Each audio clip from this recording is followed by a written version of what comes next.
Привет, това е за Helios канала. Намерих една новина, която мога да споделя и анализа покрай нея. Значи отварям една страница за новини и там говорят, че танкери говорят да спрат да изнасят петрол. За сегашния момент става въпрос от Русия. Сега погледнах бързо за какво става на въпрос и да взема да предам тезата ми, да ви спестя време за какво става на въпрос. Значи така и така, изнасят примерно съкратено около 5 милиона барела тон на ден, някъде там. И новината какво гласи, че в петък може би ще се прегледа да се направят някакви санкции. Преди да споделя какво мисля за нея, да видим доколко това е възможно. Значи това е възможно и физически, и финансово, и по бюрократични стъпки си е възможно. Защо смятам така? Значи тезата ми е следната. Експортират се около 5 милиона тон на ден. И съответно алтернативни източници, които има на момента, говорим за на момента да се пуснат, е от порядъка на 2 милиона и половина. Или поне тази информация намерих. Ако гледаме за по-дълъг период от време, когато могат да се запускат и други алтернативни източници, то тогава пазара ще може да пусне други източници също. Като това става въпрос не за нещо, не е много ясно доколко дългосрочно или не става на въпрос. Примерно, ако стане за 20 дни, 20 дни, 20 дни. Не сме виждали сме и по-сложни неща. Но има и други алтернативи. В момента производството на алтернативен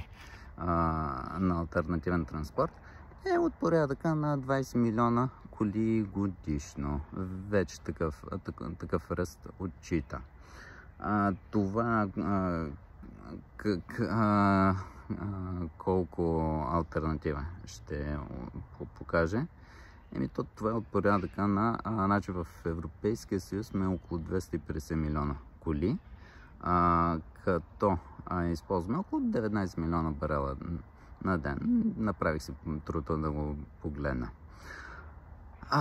При което това означава, че кажи речи 2 милиона барела на ден алтернатива, в рамките на година се намират. Даже в момента някои от фабриките могат да увеличат своята производителност. Така че това е алтернативи бол. Някакъв просто алтернативи бол. Сега има наистина един момент, след него ще го стигна, но какво ще стане с звука на някоя голф четворка от Перник? Тъй като все пак звукът е различен. На някои места голф четворките сега някои хора им харесва как звучат. Сега добре, ама голф четворките вече късно време става. Тоест малко да се подновяваме и това може. Но има и друг начин. Все пак човек може да се сложи някаква уредба с музика и музиката да се осланя. Не е нещо сложно. Финансови източници.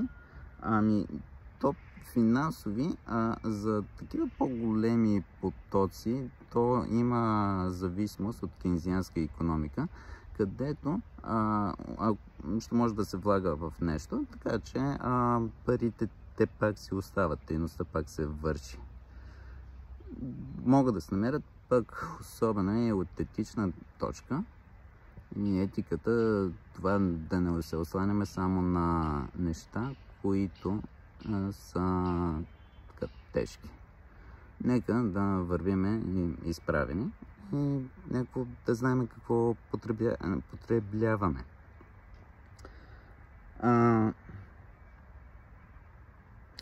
Третата стъпка, бюрократичната стъпка, доколко бюрократично е възможно, Еми да, възможно е. Сега, може би не по начина, по който беше описан в статията. Мога да я сложа тук. Защо няма да е възможно по статията? Статията е така конструирана с ако даденото нещо стане, ако някой се съгласи, пък другият човек го хареса, то тогава то може да стане. Т.е. това е такъв if this then that конструкция, което означава, че няма да стане. През по този начин няма да стане.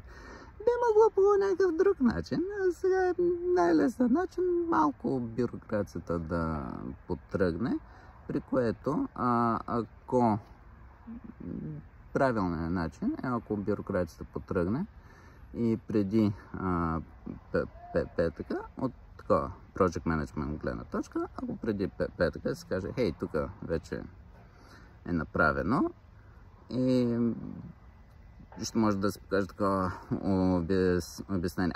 Да, то стана заради другото нещо. Поне това е моето разчитане. А сега за това, доколко Golf 4 какъв звук издава, има да се подновяват.